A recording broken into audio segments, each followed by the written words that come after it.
सतर्कता का विषय है, क्योंकि उनके पास हमारे पास रियल टाइम इंफॉर्मेशन आएगी। और इसी में अगली खबर ये कि घुसपैठियों के खिलाफ देखिए लंदन में सड़कों पर उतरे लोग। पूरी दुनिया अब सतर्क हो रही है कि घुसपैठियों से बड़ी सावधानी की जरूरत है। लेकिन ये देखकर अफसोस होता है कि जब अपने देश में घुसपैठियों के खिलाफ अभियान चलाए जाते हैं तब इसमें राजनीति होने लगती है। विरोध प्रदर्शन में 1.5 लाख से ज्यादा लोग शामिल हुए। लंदन से घुसपैठियों को भगाने की मांग, प्रदर्शनकारियों और पुलिस के बीच में झड़प हुई। लंदन में ये जो उभार है, ब्रिटेन में ये जो उभार है, अब इनफैक्ट पूरे यूरोप में ये बात महसूस की जा रही है कि वो जिनको हमने किसी समय पर ये समझ करके शरणार्थी हैं अपने यहाँ रखा, अब वो हमारी पूरी कंट्री को हाईजैक करने में लगे हुए हैं।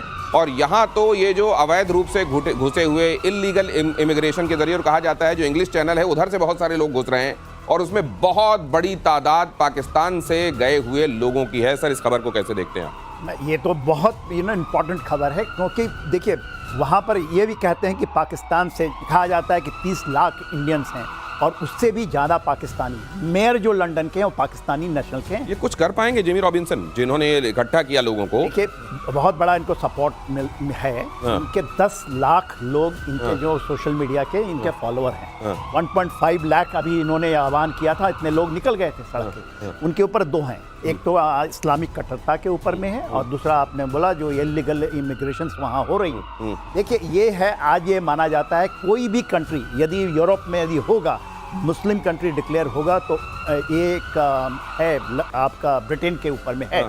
लेकिन ये जब चल रहा था तो कीर स्टार्मर वहां फुटबॉल का मैच देख रहे थे, ऐसा लग रहा था जैसे उनको कोई फर्क ही नहीं पड़ रहा है। और उधर कैंपेन अगेंस्ट रेसिज्म ये अलग उधर से चलाए जाने की कोशिश हो रही थी। तो सर ये इसका कल्मिनेशन होने कहाँ? देखिए इसमें 2 चीज़ें बहुत महत्वपूर्ण है। जब भी इमिग्रेशन नंबर्स इतने बढ़ जाते हैं कि उनकी एम्प्लॉयमेंट पे फर्क पड़ने लग जाता है उस देश की, तब उस देश के लोग सड़कों पे आ जाते हैं और उनको लाना बहुत आसान होता है। और यही हुआ इस समय। 1.1 मिलियन लोग, पिछले जो सेंसस हुआ था 2024 का, उसमें इमिग्रेशन पॉपुलेशन 1 साल के अंदर 1.1 मिलियन आई थी और उसमें सबसे ज़्यादा थे ब्लैक एंड ब्राउन। और एक बड़ी इंपॉर्टेंट चीज़ है जो बता रहे थे हमारे जनरल साहब भी, कि जो 4.9% की पहले मुस्लिम पॉपुलेशन हुई कुछ सालों के अंदर 6.5% तक पहुंच चुकी है। यानी कि बहुत महत्वपूर्ण एक रोल प्ले कर रहे हैं वो उनकी पॉलिटिक्स में, इकोनॉमिक्स में और जियोपॉलिटिकल एनवायरनमेंट के अंदर। लेकिन जो और भी इंपॉर्टेंट चीज़ आती है, जो एलन मस्क कह रहे थे कि violence is coming, change the government, और ये सारी बातें कर रहे थे, उससे उस देश के अंदर एक यूनिटी बन रही है नॉन इमिग्रेंट्स के अगेंस्ट जो गवर्नमेंट। लेकिन कई सारे कंफ्यूजिंग सिग्नल्स भी थे सर। वहाँ एलन मस्क भी जुड़ रहे हैं, बहुत सारे लोग मेक अमेरिका ग्रेट अगेन वाली टोपी पहनकर भी वहां जुटे हुए थे। तो एक्चुअली वहां चल क्या रहा था देखिए एलन मस्क हमेशा से राइटिस्ट रहे हैं और वो हमेशा से राइट विंग फिलॉसफी करते हैं, इसीलिए उन्होंने ट्रंप की भी मदद की थी और मागा कैंपेन में सबसे आगे वही जाते थे और $200 मिलियन या उससे ज्यादा का फंड्स उन्होंने किया था। और अब भी एक खाली यही नहीं है, ऑस्ट्रेलिया में देखिए वहां भी इमिग्रेंट्स के अगेंस्ट मूवमेंट चल रही है। ठीक है, अगली खबर और कैप्टन श्याम से रिएक्शन। यूक्रेन का रूस पर बहुत बड़ा हमला, तेल रिफाइनरी पाइपलाइन को बनाया निशाना।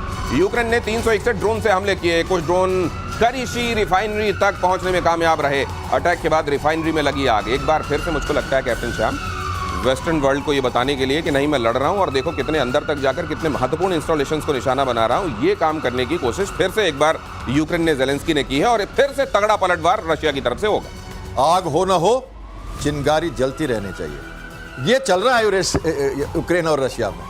आपको हम लगता है हम अटैक करते, ड्रोन मारना है 300-400। आपने देखा ऑपरेशन सिंदूर में, लो कॉस्ट लगा दो, एक न एक तो जाएगा ही निशाने पे, रिफाइनरी तो चलेगी और लंबा वार चलता रहे। और पता है रशिया को कि ये जितना देर तक वो वार चलाता रहेगा उतना उसका फायदा है, उतनी ज्यादा संकट में रहेगा नाटो। और ये वेस्टर्न वर्ल्ड हमेशा ये कुछ ना कुछ बौखलाया रहेगा, कुछ न कुछ एक्शन करता रहेगा। जब तक उसके टर्म्स एंड कंडीशंस में नहीं आएगा यूक्रेन, ये छोटी छोटी मुसीबतें लेना पड़ेगा उससे। तो ये उसका नमूना है। और हाँ, स्ट्रैटेजिक टारगेट्स पे, लॉजिस्टिक सपोर्ट यूनिट्स पे और ऑयल डंप्स पे अटैक कर रहा है, रिफाइनरी पे कर रहा है, तो ऑब्वियसली तंग तो कर रहा है रशिया को। लेकिन रशिया उसके बाद 800 ड्रोन से मारता है, एक दिन में सबसे भयावह अटैक करता है, बेलारूस की तरफ से चढ़ जाता है और वो सब करता है जहां पर कि ईस्टर्न बॉर्डर पे पोलैंड के आहट गूंज रही है कि पूरा एयर स्पेस मेरा है, मैं अब यूक्रेन को घुटने पर लाऊंगा। नाटो अपने सावधान रहो, अपने कदमों में रहो, अपने कमरे में बंद रहो। और इसी सीक्वेंस में अगली खबर, बेरेंट्स सागर में रूस का बड़ा युद्धाभ्यास। रूस ने टारगेट पर ज़िरकॉन हाइपरसोनिक क्रूज मिसाइलें दागी। ज़ैपेड 2025 में रूस का शक्ति प्रदर्शन। बॉम्बर्स Su-34 से भी बमबारी, नेटो को मैसेज देने की कोशिश। बीते दिनों जो एक तनाव और वो बना था सर कि शायद नेटो वर्सेस रशिया हो सकता है, वैसे में क्या ये इसलिए इंडिकेशंस हैं, ये इस ड्रिल को क्या उस तरीके से भी देखा जाना चाहिए क्या? देखिए क्या किया है रशिया ने, क्या किया पहले तो जब ऑर्सनिक की बात होती है तो उसने बेलारूस में डिप्लॉय कर दिया। अभी now he has taken to Indo Pacific, Barents सागर है तो आप देखिएगा पैसिफिक के इलाके में, और वहाँ पर उन्होंने इसके डेमोन्स्ट्रेटिव फायर किया है। अब ऑर्सनिक की जो बात आती है तो आप ये बताइए, हाइपरसोनिक है, ये ICBM है, इंटरमीडिएट बैलिस्टिक मिसाइल है एक तरह का, और 7 मिनट में यदि रशिया से हम लंदन को मार सकते हैं जिसको कोई रोक नहीं सकता है, तो एक बहुत बड़ा चीज़ है। क्योंकि देखिए जो बैटल शिफ्ट होता है, centre of gravity Indo Pacific में शिफ्ट होगी, जैसे वेस्ट एशिया से निकलेगी, तो एक बहुत बड़ा डेमोन्स्ट्रेटिव ये है कैपेबिलिटी कि आप हमारे फार ईस्ट में है, और ये फार ईस्ट में हुआ है, बैरेंट सागर आदि वहाँ कर रहे हैं, तो आर्सेनिक को वहाँ ले गए हैं।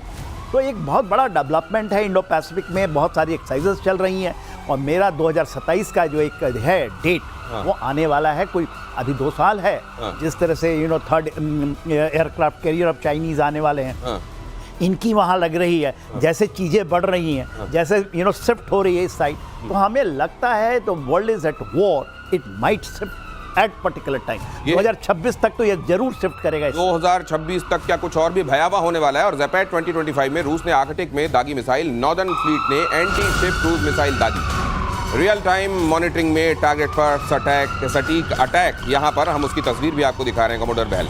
जी बिल्कुल सही कह रहे हैं। अगर आप इसको पूरा जियोस्ट्रेटेजिकली देखें तो 3 एक्सरसाइजेज इस समय चल रही हैं। एक एक्सरसाइज चल रही है पोलैंड के अंदर, दूसरी चल रही है लिथुआनिया के अंदर, और तीसरी चल रही है ज़ैपेट।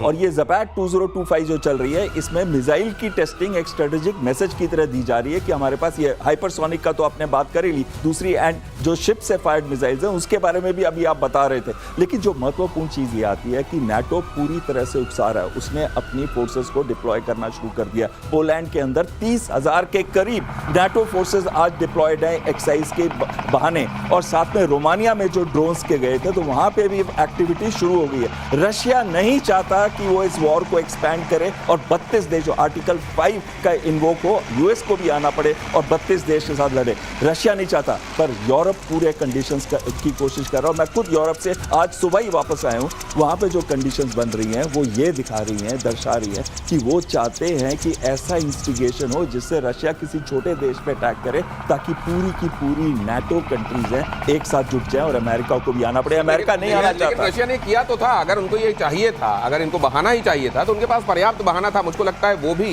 केवल मसल फ्लेक्सिंग कर रहे हैं, लेकिन एक्चुअल कॉन्फ्लिक्ट से बचना चाहते हैं वो भी रशिया के साथ। रशिया नाटो भी बचना चाहता है, ये बात सही है, लेकिन वो चाहता है कि अमेरिका हस्तक्षेप करे, और इसी वजह से वो कहते हैं कि अमेरिका को कहते हैं आप टैरिफ्स लगाओ, लेकिन अमेरिका उनको क्या कह रहा है? अमेरिका कह रहा है पहले आप लगाओ फिर हम लगाएंगे। पानी ठंडा है कि गर्म है पहले बताइए। पानी बाल्टिक में या बैरेंट सी में अभी ठंडा है या गर्म है? रूटीन एक्सरसाइजेस है, भारतीय नौसेना भी करती है। अब इसके बाद पानी ठंडा हो जाएगा, नहीं चल पाएंगे। पानी ठंडा या गर्म हो तब तक तो चलता है, लेकिन पानी उतर जाए तो हालत बहुत खराब हो जाती है। और हूती